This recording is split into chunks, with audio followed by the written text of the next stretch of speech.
Le grand dialogue. Sigika Foba. Edawani wa Makaran. Le grand dialogue de l'émission de débat du studio Tamani sur votre radio. Chenni Beri. Halud Mauni. Chenni Beri. Sigika Foba. Le grand dialogue. Mesdames et messieurs, bonsoir. Dans le grand dialogue de ce soir, nous allons nous intéresser aux collectivités territoriales. Les collectivités territoriales dont une partie des agents est concernée par des missions de suivi et de contrôle physique. Alors, que visent concrètement ces missions? Pourquoi considère-t-on la fonction publique des collectivités territoriales comme l'une des conditions de la libre administration des collectivités en question? Que peut réellement apporter au Mali la mise en place de la fonction publique des collectivités territoriales? Quelles sont les insuffisances constatées au niveau de la fonction publique des collectivités? Les uns et les autres se posent certainement beaucoup de questions par rapport à cette notion. Des questions auxquelles vont tenter donc de répondre nos invités, à savoir Abdraman Sissé, le directeur général des collectivités territoriales, ici présent dans ce studio. Monsieur Sissé, bonsoir. Bonsoir. Aloussène Maïga, il est le préfet de Kenyeba, c'est en première région, donc la région de Sky. Il sera en ligne. Et Mamadou Konaté, qui est le préfet adjoint de Blabla, c'est dans la région de Ségou. Cette émission vous est présentée par Seydou Fomba. Le grand dialogue. Auditrices, auditeurs, bienvenue donc. La collectivité territoriale, le terme devient de plus en plus familier aux Maliens depuis plus d'une décennie, notamment avec l'adoption de la loi numéro 95-022 du 20 mars 1995 modifiée portant statut des fonctionnaires des collectivités territoriales. On se rappelle que plusieurs textes ont été adoptés pour sa mise en œuvre. Alors, qu'est-ce que l'adoption de cette loi annonçait pour le pays? Je pose la question en premier lieu au directeur général des collectivités territoriales, Abdraman Sissé. Monsieur Sissé. Merci, Monsieur Fomba. Vous avez vu juste. La fonction publique des collectivités territoriales dont il s'agit est issue d'un processus. C'est le processus de décentralisation en République du Mali qui n'est pas forcément aussi un processus nouveau. Nous avons déjà une longue tradition de décentralisation depuis l'indépendance, en passant par la Première République, la Deuxième République, la Troisième République. Mais il est évident que le processus est généralisé à partir de 1999 avec l'élection des communes, des conseils de cercle, mais aussi des conseils régionaux. Alors, effectivement, si on se met dans la posture que le processus de décentralisation a pour base l'existence d'un intérêt local, mais aussi la volonté de l'État de mieux répartir ses compétences entre l'État même et les entités qu'il aura reconnues qui sont les collectivités territoriales. Nous en avons 3 niveaux en République du Mali. À la base, vous avez la commune, elles sont au nombre de 703. Le niveau intermédiaire, vous avez les cercles.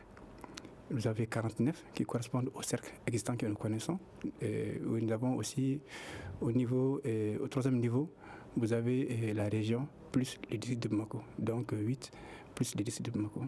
Donc ces 761 collectivités territoriales constituent un peu une forme d'organisation de l'État qui a consenti à un moment donné en se disant je ne peux pas tout faire, je crée des entités, ces collectivités, à qui je confie certaines de nos prérogatives pour pouvoir assumer ces missions, en se disant que les collectivités territoriales sont plus proches des populations et ils sont de mieux appréhender les difficultés, les problèmes et mieux appropriés pour répondre aux questions qui sont posées par les usagers. Alors, donc je suis rentré très vite dans le sujet, mais je voudrais avant de passer aussi, peut-être avant de commencer, remercier vraiment les auditeurs de Studio Tamani pour le kit bienveillant qu'ils veulent nous accorder, mais aussi les techniciens qui ont bien voulu nous prêter leur voix pour pouvoir nous entretenir sur la question de la fonction publique.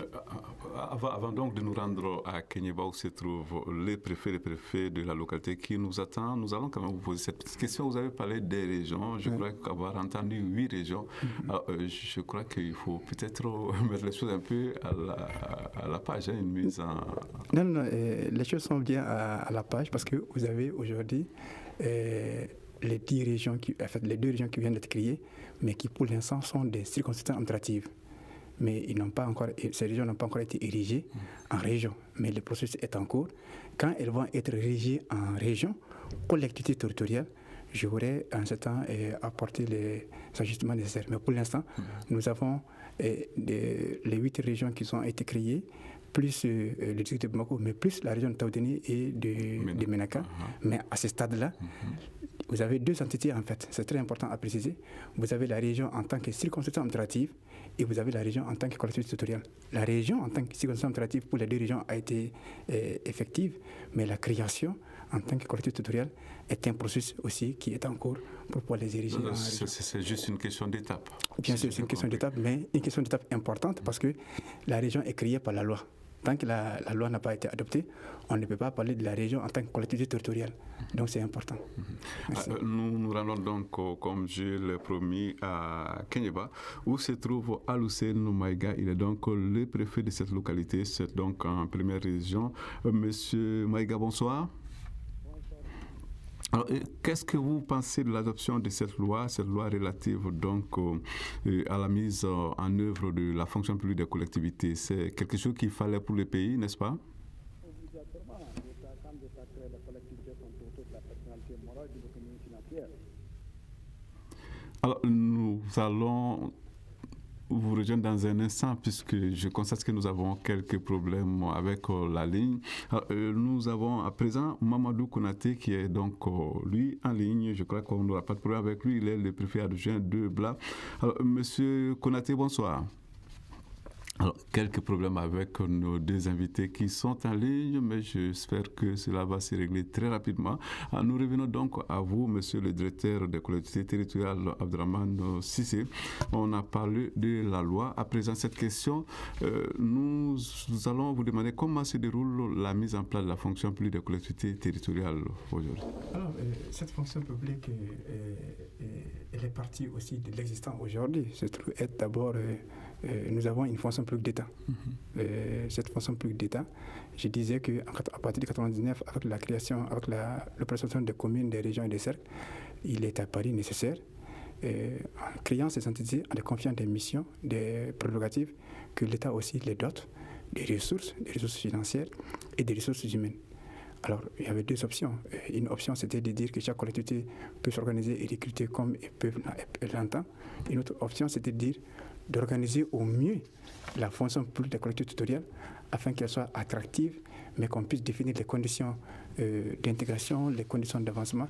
C'est ce qu'on peut appeler, ce qu'on appelle les actes d'intégration. Alors, cette fonction publique, aujourd'hui, elle est une fonction publique en construction, à côté de la fonction publique d'État, mais il faut préciser qu'elle n'est pas une fonction publique en moins. Elle est une fonction publique des collectivités territoriales au même titre que la fonction publique d'État, qui est structurée autour des corps, autour des cadres et qui apporte de manière tout à fait encourageante concours à atteindre les objectifs qui sont assignés aux collectivités territoriales. Alors, nous aurons l'occasion donc de revenir plus en détail sur toutes ces notions. Le temps de nous rendre cette fois-ci à Kenyeba, où, je le disais, se trouve Alucene Maïga. Il est donc le préfet de cette localité. C'est dans la région de Kaï. Je crois que vous nous entendez bien cette fois-ci, Alucene Maïga. Bonsoir. Voilà, donc nous revenons à notre question. La question, c'est donc la loi donc relative à la mise en œuvre de la fonction publique des collectivités territoriales. Vous, en tant que préfet aujourd'hui, comment est-ce que vous appréciez cette loi? Bien sûr, je l'apprécie maintenant. Comme l'a dit le des collectivités territoriales, l'État à un certain moment a dit maintenant il faudrait que je crée maintenant des collectivités libres maintenant pour s'occuper des affaires locales. Ces collectivités sont dotées de la personnalité morale et de l'autonomie financière. Obligatoirement, c'est les collectivités qui doivent maintenant de recruter maintenant des personnels maintenant qu'elles doivent payer, s'occuper maintenant pour bien gérer maintenant leurs affaires. C'est là maintenant la pertinence maintenant de cette loi maintenant sur les collectivités locales. Nous avons, comme je le disais, en ligne notre préfet, il s'agit du préfet adjoint de Bla, Mamadou Konaté. Monsieur Konaté, qu'est-ce que vous pouvez nous dire concernant cette loi relative donc à la mise en œuvre de la fonction publique des collectivités territoriales? C'est quelque chose qui était vraiment nécessaire, non, pour le pays? Très bien. Avant de répondre à votre question, oui, je dois quand même remercier la direction générale des collectivités pour avoir nous associé à ce débat au niveau de votre studio Tamani. et remercier vous aussi pour vraiment l'animation de cette émission. Moi, je pense que comme le directeur l'a si bien dit, le préfet de Kéba l'a aussi bien dit, la loi portant fonction publique des collectivités est bien à point nommé. Quand on sait que quand on prend la décentralisation d'une manière générale, c'est une réforme que l'État a bien voulu mettre en place. Il va de soi que l'État fasse en sorte que les agents qui sont chargés d'animer ces collectivités soient régis par un texte. C'est pourquoi la loi est intervenue pour essayer vraiment de créer ces différents corps, comme le directeur des collectivités, le directeur général des collectivités l'a si bien dit, pour essayer vraiment de mettre en œuvre tout le développement local au niveau de ces collectivités. Et moi, je pense que la loi est venue à point nommé. C'est ce que je pourrais dire par rapport à ça. Alors, vous allez donc rester en ligne. Nous allons vous retrouver un peu plus tard. Nous retrouvons dans ce studio où nous sommes ici avec Abdraman Sissi, le directeur général des collectivités territoriales. Alors, monsieur Sissi, dites-nous, quelle place occupe vraiment le processus en cours, ce processus de mise en œuvre de la fonction publique des collectivités territoriales dans la décentralisation? Alors, c'est un processus qui a quelques années aujourd'hui qui est suffisamment avancé. Si vous voyez, cette loi, elle date de 1995, mais réellement, le processus d'intégration même a commencé à partir de 2008, date des premiers concours qui ont été organisés pour intégrer les gens à la fonction publique. Donc, le principe, c'est un principe, comme je le disais, d'un concours ouvert à tous les Maliens, tous les Maliens qui sont dans les conditions requises pour pouvoir postuler aux différents corps.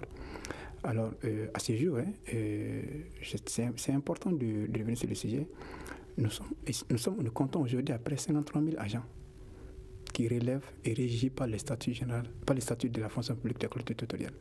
Et parmi ceci, vous avez à peu près les agents de santé qui ont été les agents de santé, les agents de l'éducation, et vous avez ceux du corps de l'administration générale qui sont à peu près 9143 agents. Il s'agit, quand on parle des corps de l'administration générale, il s'agit un peu des secrétaires généraux, des régisseurs, des inspecteurs des finances locales et d'autres corps. Les secrétaires de finances locales, c'est un peu tous les corps qui sont au quotidien dans les différentes mairies et qui apportent cet appui dont les populations ont besoin au quotidien, notamment en termes d'état civil, en termes de voirie, tous les domaines qui sont concernés par la question de compétences qui sont transférées aux collectivités territoriales.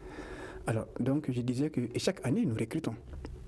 Je prends un exemple, cette année, en 2015, nous avons recruté à peu près 3000 fonctionnaires de la collectivité territoriale dans le cadre de l'enseignement. 3000. Si l'on comparait ces chiffres à ceux de 2014, par exemple, c'est en... 2014 aussi, c'est en hausse. C'est de manière croissante. Vous savez, la fonction publique territoriale, elle va de manière croissante. Parce que d'année en année, les besoins sont encore évalués à la hausse pour la population, parce que autant que les conditions de vie s'améliorent, les besoins aussi des populations aussi vont aussi en croissance. Donc l'enseignement, autant qu'il y a un besoin d'enseignement, nous sommes obligés de recruter pour pouvoir faire face aux besoins d'enseignement à travers l'ensemble du territoire.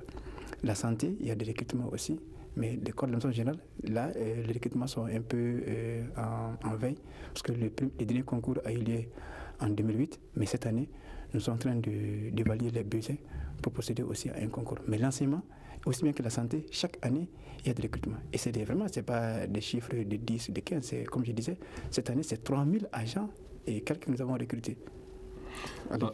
Il sera donc 18h30. En moins d'une minute, nous allons observer une courte pause avant de poursuivre ce débat. Vous écoutez Studio Tamani, votre avis nous intéresse. Écrivez vos commentaires et suggestions sur la page Facebook et dialoguez avec nous. Studio Tamani, c'est aussi les réseaux sociaux. Les réalités de la fonction publique des collectivités territoriales au Mali, c'est donc le sujet du grand dialogue de ce lundi. Nous en parlons avec trois invités, à savoir Abdraman Sissi, le directeur général des collectivités territoriales, préfet en ligne, Abdel Hussein Al-Hussein Maïga, il est donc le préfet de Kenyeba en région de Kaye, Mamadou Konaté, préfet adjoint de Blas, c'est dans la région de Ségou. Alors, nous avons demandé à vous, monsieur le directeur, quelle place occupait donc le processus qui est en cours, le processus de mise en œuvre donc de la fonction publique des collectivités dans la décentralisation. Nous allons poser la même question à nos deux autres invités, à commencer par Alucine Maïga, préfet de Kéniéba. Je rappelle que c'est donc en première région. Dites-nous, Monsieur Maïga, doit-on dire que la mise en œuvre donc de la fonction publique des collectivités va de pair forcément avec la décentralisation? Obligatoirement, le directeur l'a dit, c'est une réforme majeure. L'État maintenant a dit à un certain moment, je vais créer des collectivités pour s'occuper des affaires locales. Les fonctionnaires de l'État, là où ils sont, ils ne peuvent pas maintenant s'occuper maintenant des collectivités déconcentrées, et s'occuper maintenant des collectivités décentralisées. Donc, obligatoirement, il faudrait une fonction publique de ces collectivités. Des agents recrutés par l'État au corps de ces collectivités, ou bien des agents que ces collectivités elles-mêmes recrutent pour leur propre compte. Voilà.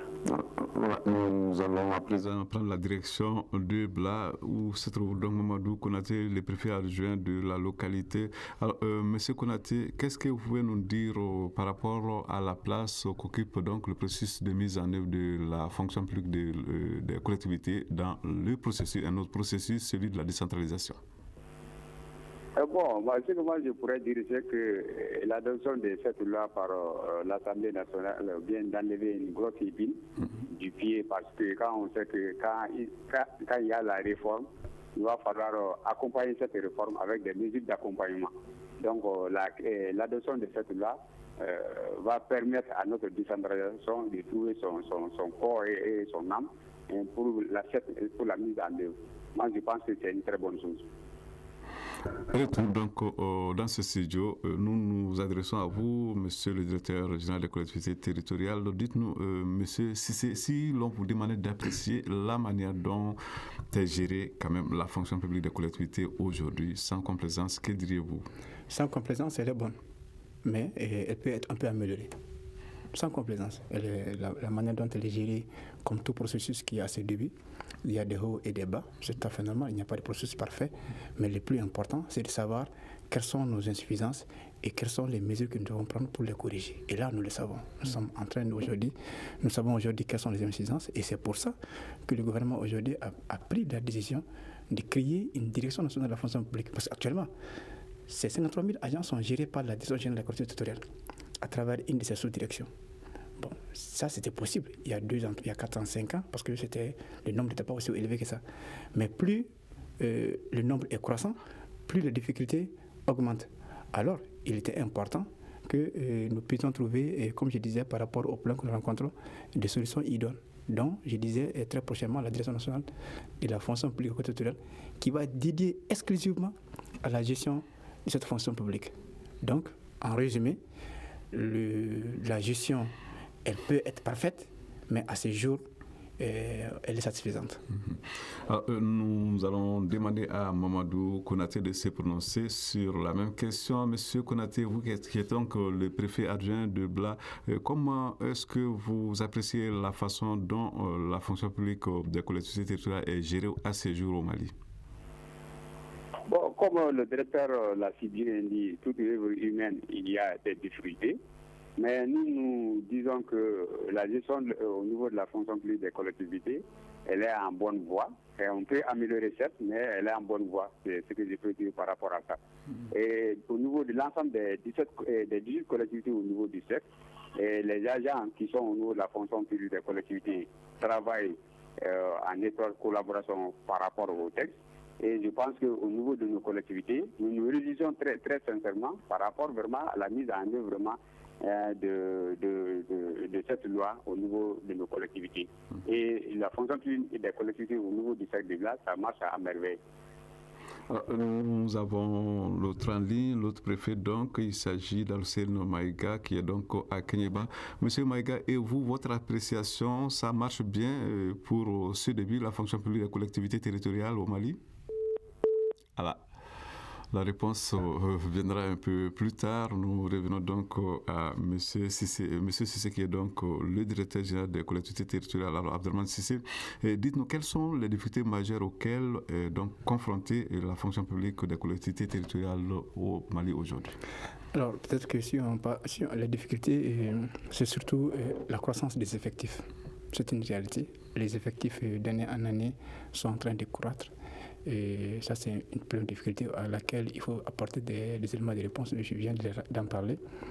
Deuxième difficulté, vous avez deux types. Vous avez dans la fonction publique ceux qui sont bénéficiaires de la subvention de l'État, qui sont pris en charge du nouveau salaire par l'État. Ça, c'est les gens de la santé, les gens de l'éducation. Par contre, ceux qui sont payés sur les ressources propres des collectivités territoriales, pour certaines communes, ça ne pose pas un problème. Mais vous savez que toutes les communes n'ont pas les mêmes ressources, n'ont pas les mêmes environnements, n'ont pas les mêmes aptitudes pour pouvoir mobiliser les ressources. Donc, certains qui sont des cadres d'administration générale, qui sont concernés d'ailleurs par le contrôle qui est en cours aujourd'hui, et ils rencontrent des difficultés parce qu'il y a des cas où il y a des retards de salaire qui sont constatés, que nous regrettons. Mais c'est vrai qu'il y a tout un dispositif de suivi qui est en cours pour pouvoir accompagner et éviter que cela ne perdure. Et chaque fois que nous avons été informés, des mesures ont été prises pour pouvoir corriger et mettre les gens dans des conditions idoines du travail. La liaison est à présent rétablie avec Al-Hussein Maïga, le préfet de Kéniéba. Dites-nous, Monsieur Maïga, est-ce que vous êtes satisfait de la façon dont la fonction publique des collectivités est gérée à ce jour? Bon, on est satisfait maintenant. On ne peut pas être entièrement satisfait. Parce que les collectivités, vous connaissez, maintenant comme le directeur l'a dit, les collectivités n'ont pas la même taille. Il y a des collectivités maintenant qui arrivent maintenant à sortir du jeu. Il y a des collectivités maintenant qui ne peuvent même pas recruter maintenant le minimum, à savoir maintenant le secrétaire général maintenant les 2 régisseurs. Il y a des collectivités dans lesquelles c'est le secrétaire général maintenant qui joue le rôle maintenant de régisseur maintenant de dépenses. Ce qui n'est pas normal. Les besoins sont immenses, mais les ressources maintenant sont limitées. Les collectivités ne peuvent pas. Il y a des collectivités maintenant qui arrivent maintenant à sortir maintenant sur la tête maintenant de l'eau. Maintenant, il y a des collectivités qui traînent encore. Des collectivités qui traînent. Monsieur le directeur Abdelrahmane Cissé, on le voit, au niveau de certaines collectivités, il y a plus de problèmes qu'au niveau d'autres. Bien sûr, comme je l'ai dit, vous savez, je le disais, nous avons, même parmi les communes, nous avons les communes rurales, nous avons les communes urbaines.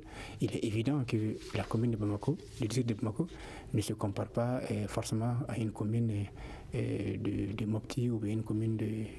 en fait, ça arrive. Mais il y a aussi des communes qui sont des communes rurales, mais qui pourtant n'ont pas de problème.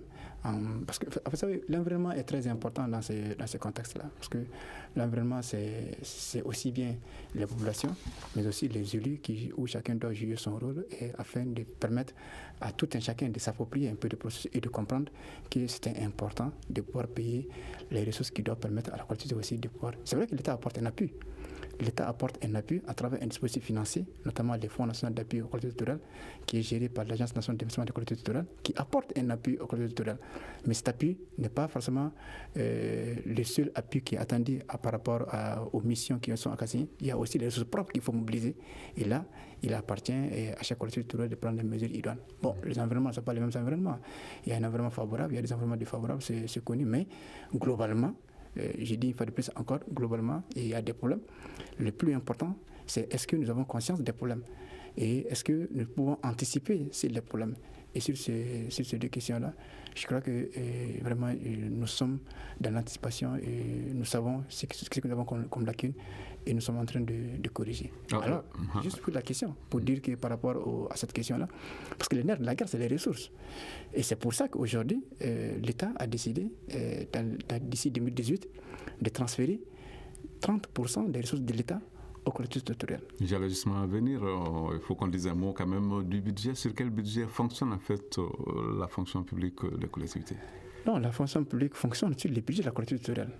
Mais le budget, il comprend les ressources propres, il comprend aussi les subventions qui sont accordées par l'État, il comprend l'appui qui peut être apporté par les partenaires techniques et financiers, il comprend les dons et des legs et d'autres ressources. Donc je disais que l'État a pris la décision de payer tout ce qui est enseignant et agent de santé sur les fonds, sur la base de subventions. L'État accorde une subvention aux différentes communes, aux différentes régions, aux différents cercles, pour pouvoir assurer les salaires des enseignants. À ce niveau, il n'y a pas de problème. Par contre, les fonctionnaires des cadres de l'enseignement général, pour l'instant, il n'y a pas de mesure de subvention qui est accordée par l'État pour les payer. Ils sont payés si les sous-profs de la collectivité territoriale. Mais, nonobstant qu'il n'y a pas de subvention directe par rapport à ces corps-là, il y a ce qu'on appelle les subventions que l'État accorde dans le cadre du Fonds national d'appui aux collectivités territoriales, qui, en partie, notamment, peut être utilisé pour le paiement des salaires. Mais les compléments doivent être recherchés à travers la mobilisation des ressources propres. Ça, c'est une évidence. Nous allons joindre donc le préfet adjoint de Bla, Mamadou Konaté. Monsieur Konaté, alors parlons maintenant finances. Sur le plan financier, comment les choses se passent au niveau de votre préfecture, ou disons, de votre cercle, disons? Sur le plan financier, au niveau des collectivités. Oui. Ça se passe bien? Oui, ça se passe bien. Bon, moi je pense que sur le plan financier, les collectivités, tant bien que mal, se débrouillent très bien par la mobilisation des ressources internes, comme le directeur l'a si bien dit. Et à ce niveau, avec l'accompagnement du cadre, les collectivités ont été formées pour pouvoir mobiliser les ressources internes au niveau des collectivités. Et à ce niveau, les résultats sont vraiment très satisfaisants. Alors, nous allons à présent demander à Alcène Maïga, le préfet de Kéniéba. Chez vous, monsieur Maïga, les finances, comment? Il n'y a pas de problème? Les finances, bon, chez moi, tout n'est pas rose. Chez moi, à Kéniéba, maintenant, on a 2 groupes de collectivités. Les collectivités maintenant qui gravitent autour de la société minière, là, on peut dire que la situation, ça va. Le conseil de cercle, les communes de Sitakili, la commune de Kéniéba, la commune de Tabia, on peut dire que là, ça va. Les communes, il y a des communes qui sont sur la colline, les communes de Kassama, les communes de Délégoré, là, la situation est difficile, il faudrait un appui, surtout un appui dans le recouvrement des impôts et taxes pour que cette collectivité puisse payer les agents difficilement. Voilà. Donc, cela veut dire que vous avez besoin d'être soutenu? Bon, on a besoin d'être soutenu, mais toujours aider les populations aussi. Parce que les maires, les populations les mettent à la tête des collectivités pour un programme. On ne peut pas mettre un maire devant et refuser de payer les impôts et taxes. C'est avec ces impôts et taxes, les ressources propres, proprement dites, que les collectivités doivent se développer. Les subventions de l'État, dont faisait cas le directeur des collectivités, ça vient un appoint. La collectivité ne doit pas attendre tout, parce que l'État maintenant, en décision de créer des collectivités, ça veut dire que l'État-providence est terminé. L'État-providence est terminé. L'État apporte une subvention, cette collectivité de mobiliser les ressources propres des populations pour pouvoir se développer et utiliser les projets qui sont les maîtres. Studio Tamani, ici Radio 45 dans moins de 2 minutes. Nous allons bientôt poursuivre ce débat. Une réaction, un avis, un commentaire. Réagissez sur la page Facebook de Studio Tamani et restez connectés avec nous. Studio Tamani sur les réseaux sociaux pour vous faire entendre. Je vous rappelle que nous parlons des collectivités territoriales aujourd'hui. Nous nous intéressons donc à la mise en œuvre de la fonction publique justement de ces collectivités. Nous allons à présent aborder une question. Vous savez qu'il est de plus en plus question de procéder à un contrôle physique. Je crois que dans certains endroits, c'est déjà parti. Un contrôle physique donc des fonctionnaires contractuels de l'administration générale des collectivités territoriales dans toutes les régions. Dites-nous, monsieur le directeur général, qu'est-ce qui rend ce contrôle nécessaire? Alors, ce qui rend les contrôles nécessaires, je le disais dans mes propos, et ça fait partie de vos questions, quelles sont nos insuffisances? Une de nos insuffisances, je dis, c'est le nombre croissant des fonctionnaires. Et quand le nombre croît, il y a des processus de sortie. Il y a ceux qui partent à la retraite, il y a ceux qui, en cours de route, bien sûr, pour des situations naturelles, sont amenés à ne pas être avec nous. Il est important, à un moment donné, que nous sachions combien nous sommes.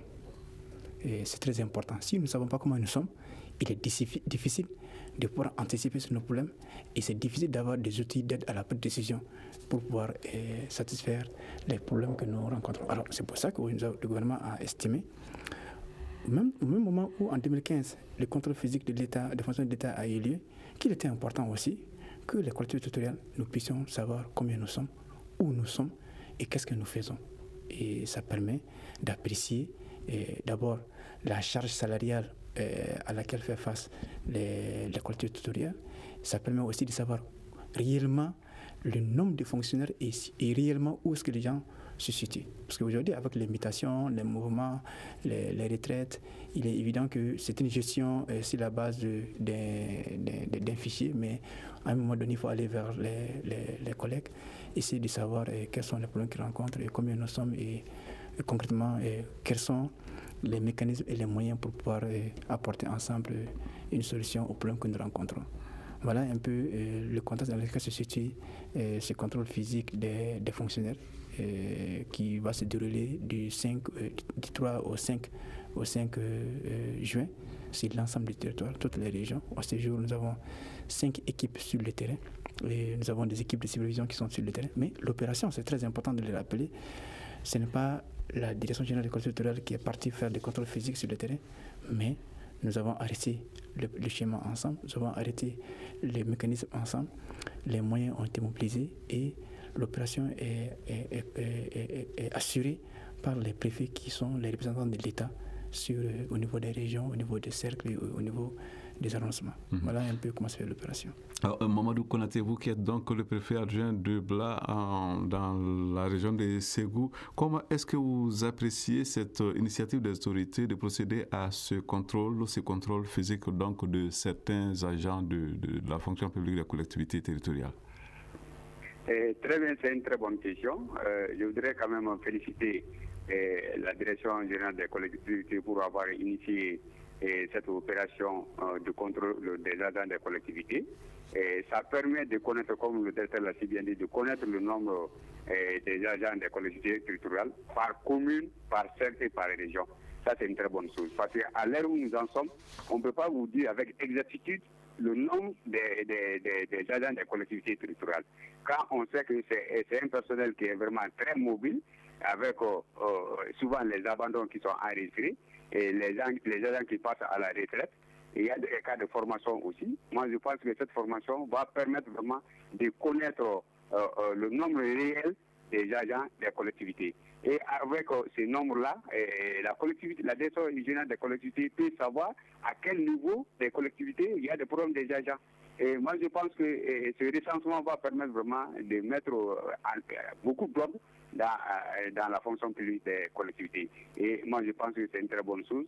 Ce matin même, nous avons commencé les opérations de contrôle de l'ensemble des fonctionnaires des collectivités territoriales et sous la supervision du préfet, avec les agents du plan et de la statistique, plus un représentant du syndicat des travailleurs de la fonction publique des collectivités. Donc ce matin, on a lancé l'opération au niveau de Bla ici, et un chronogramme a été fait et le préfet a donné largement l'information à tout le monde, comme c'est lui le chef d'orchestre vraiment de cette opération, et il a quand même tenu à relayer cette information à l'ensemble des sous-préfets, à l'ensemble des maires ce matin, pour leur donner l'information et les tests qu'il faut fournir pour que vraiment les agents puissent être contrôlés.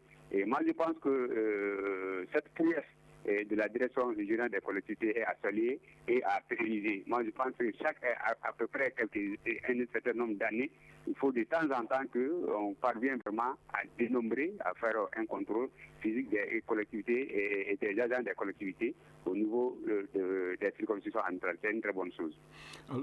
Alcino Maïga, dites-nous, est-ce que chez vous là-bas à Kenyeba, les opérations de contrôle physique ont commencé? Effectivement, maintenant, à notre niveau, maintenant, c'est le 4. Le 4 même, maintenant, que tous les préfets maintenant, se sont regroupés, maintenant, retrouvés auprès autour du gouverneur maintenant, à Kaï. Nous avons été briefés maintenant par le directeur adjoint des collectivités territoriales. Dès notre retour aussi, nous avons pu réunir maintenant les sous-préfets maintenant, et les maires, le syndicat des travailleurs des collectivités territoriales maintenant, pour leur donner l'information. Avant ça, même l'information a circulé maintenant sur les chaînes, sur la radio nationale et la télévision. Donc nous, concrètement, nous avons commencé depuis hier. À la date d'aujourd'hui, maintenant, on a pu finir 5 collectivités sur 13. 5 collectivités sur 13, à savoir maintenant le conseil de Terk, la commune de Kenyeba, la commune de Bénégoré, la commune de Dabia et la commune de Pétakini. Peut-on dire que l'opération se déroule sans difficulté majeure jusque-là? L'opération sans difficulté majeure parce que les agents ont été formés, maintenant peut-être quelques difficultés parce que quand le communiqué disait tantôt maintenant l'acte de naissance, mais dans la fiche maintenant il faudrait se retrouver maintenant l'acte de naissance de l'intéressé et les actes de naissance de ses enfants, éventuellement s'il est marié et s'il a des enfants. C'est ce que certains n'avaient pas vite compris. Donc, immédiatement, maintenant, on fait un contrôle rapide des dossiers. Maintenant, s'il se trouve qu'il y a quelques dossiers qui manquent, on donne l'information, on le donne quelques temps pour aller maintenant chercher. Donc, depuis hier jusqu'aujourd'hui, Dieu merci, maintenant, l'opération se déroule maintenant. Cela est compris. Alors, dites-nous, monsieur le directeur général des collectivités territoriales, vous avez dit cette mission, cette opération va concerner toutes les régions. Nous allons maintenant vous demander comment cela va se passer quand même dans certaines régions du Nord. C'est apparemment la situation est un peu plus compliquée là-bas. Bon, la situation... Bon, disons que... Et la région de Tombouctou, il faut les appeler par là, non? La région de Tombouctou, la région de Gao et peut-être la région de Kidal. Mais a priori, ça ne pose pas un problème. Ça ne pose pas un problème parce que ce soit à Tombouctou ou bien à Gao, les représentants de l'État sont sur place. Le contrôle se fera, il n'y a pas de problème, les maires sont sur place. Pour la région de Kidal, c'est une station qui est une station d'ordre général. Mais même là, le gouverneur de Kidal est basé à Gao. Les préfets des régions, des cercles concernés sont basés à Gao.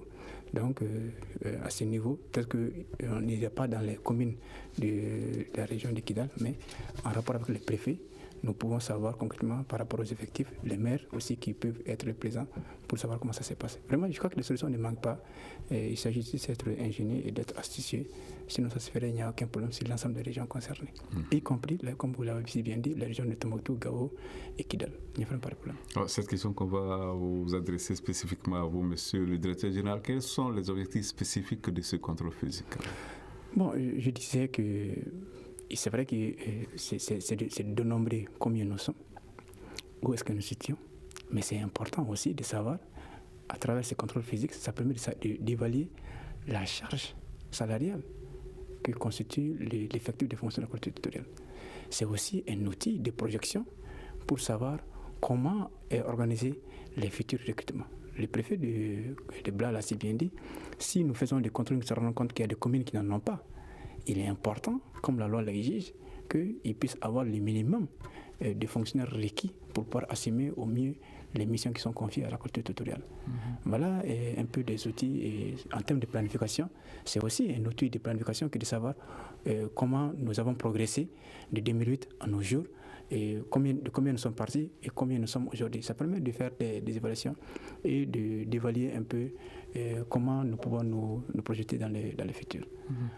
Alors, cette question, en cas d'absence quand même de fonctionnaires, puisqu'il s'agit d'un contrôle physique quand même, ou même de découverte d'agents fictifs, y a-t-il des mesures prévues? Bien sûr. Peut-être que je ne voulais pas... parce que nous présumons à plusieurs que tout le monde est sur place. Parce que c'est quand même une fonction publique tout à fait très noble et c'est une fonction publique de proximité. Nous ne pensons pas que les gens... Mais alors, si cela devait arriver, si nous nous rendons compte que les gens ne sont pas sur place et si nous nous rendons compte que si les arrêtés d'intégration, tel est présumé être présent mais il n'est pas sur place, les mesures administratives suivront pour que cela puisse cesser. C'est une évidence. Mais l'objectif n'est pas forcément la répression. L'objectif c'est de savoir est-ce que nous sommes sur place, quels sont les problèmes que nous rencontrons, combien nous sommes et où se trouvent les besoins. Mais accessoirement à ça, ceux qui sont en abandon de poste, il faut formaliser et les radier des effectifs. Ceux qui sont dans une position qui n'est pas une position statutaire normale aussi, parce qu'il peut arriver aussi des cas, et ça c'est important de les rencontrer, des gens qui occupent des postes, mais qui n'ont pas été intégrés. Or, la loi dit que tous ceux qui ont été recrutés, ou bien par contrat, ou bien par décision des autorités exécutives des collectivités territoriales, notamment les maires, les présidents du conseil sec, les présidents du conseil régional ou bien du maire district de Bamako, jusqu'en 2010, date d'effectivité de la loi portant institution de la fonction publique, doivent être recrutés et régularisés en les intégrant dans leur corps qui correspondent à leur corps et à leur grade, mais sous condition qu'ils fournissent certains éléments et avec l'avis aussi de la collectivité qui est leur employeur. Donc il y a cette dimension aussi, et qui n'est pas aussi la dimension répression, mais qui est aussi la dimension d'aider à corriger des gens qui sont dans des situations administratives qui n'est pas une position administrative régulière. Alors, nous allons donc à Vla. Mamadou Konaté, vous êtes, je le rappelle, le préfet adjoint de cette localité. Vous fondez beaucoup d'espoir sur ce processus qui est en cours, ce processus donc de contrôle physique des agents de la fonction publique de la collectivité. Vous pensez réellement que cela va avoir un impact positif sur la situation de la fonction publique de la collectivité? Très sûr, parce que comme vous l'avez bien dit, les collectivités au niveau du secteur de Bla souffrent énormément du manque de personnel. Moi, je pense qu'une fois que la situation sera établie, la direction générale des collectivités va certainement prendre des dispositions pour qu'au niveau du secteur de Bla, les collectivités puissent être dotées en personnel suffisant pour l'animation vraiment de l'administration au niveau de ces collectivités. Et les résultats qui seront issus de ce contrôle sera utilisé à bon escient par la direction générale des collectivités pour que les problèmes que nous connaissons aujourd'hui, nous puissions vraiment trouver des débuts de solutions par rapport à cette difficulté-là. Et nous attendons avec beaucoup d'espoir vraiment ce contrôle des agents des collectivités et pour que les problèmes que nous avons à notre niveau puissent avoir des solutions au niveau des plus hautes autorités de ce pays-là. Et moi, je pense que ce contrôle des contrôles physiques des agents des collectivités va booster même la fonction publique des collectivités, en ce sens que les déficits de personnel que nous recensons au niveau de ces collectivités-là seront comblés. Et j'en suis sûr qu'au sortir vraiment de ce contrôle-là, tous les problèmes que nous rencontrons au niveau de nos juridictions, au niveau de nos circonscriptions, vont trouver des débuts de solutions à travers ce contrôle que vraiment nous apprécions à sa juste valeur. Alcine Maïga, est-ce que vous aussi vous êtes optimiste quant à l'impact que pourrait avoir ce contrôle physique des agents de collectivité à votre niveau là-bas à Kéniéba?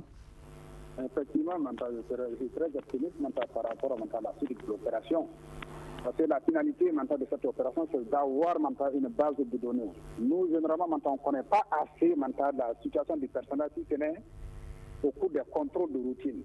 Les contrôles annuels, c'est à ce moment seulement qu'on peut connaître la situation réelle du personnel de collectivité. Alors que cette situation de personnel, les maires, les recrues, souvent, on ne le fait pas. C'est suite au contrôle qu'on va. Avec ce contrôle, on peut avoir une situation très précaire du personnel de collectivité, voir là où il y a pléthore et là où il y a un manque. Donc, une fois que les résultats remontent, je sais que la DGCT va prendre les dispositions pour que toutes les collectivités puissent avoir le personnel minimum tel que décrit par le corps des collectivités. Il nous reste juste 2 mots. Vous allez donc conclure, monsieur le directeur général Abdraman Cissé. Vous avez juste 1 minute 30. Alors, juste pour dire que la question de la fonction publique territoriale est vraiment une préoccupation du ministère de la décentralisation et de la réforme de l'État. C'est vraiment une question d'actualité, une question pour laquelle les autorités de ce ministère-là souhaiteraient que nous puissions bénéficier de l'accompagnement et de la bonne compréhension des acteurs concernés et que chacun se soumette à ce contrôle-là pour que le ministère de la décentralisation et de la réforme de l'État puisse disposer des outils d'une meilleure planification de la fonction publique et les outils pour mieux plaider la cause de cette fonction publique aujourd'hui, qui est une fonction publique en croissance et une fonction publique en croissance, mais une fonction publique aussi d'avenir. Voilà, ceci met donc un terme à notre débat, le grand dialogue de ce lundi. Je rappelle que nous parlions des réalités de la fonction publique des collectivités territoriales au Mali. C'était avec 3 invités, Abdraman Cissé, le directeur général des collectivités territoriales, Alcine Maïga, le préfet de Kéniéba, et Mamadou Konaté, préfet adjoint de Bla. Mise en onde Gagné Kanté, régie vidéo Peting Diara, réalisation Ousmane Djadje Touré, à la présentation Seydou Fomba. On va se retrouver donc demain pour un autre sujet. À demain. Le grand dialogue. Le grand dialogue de l'émission de débat du studio Tamani sur votre radio.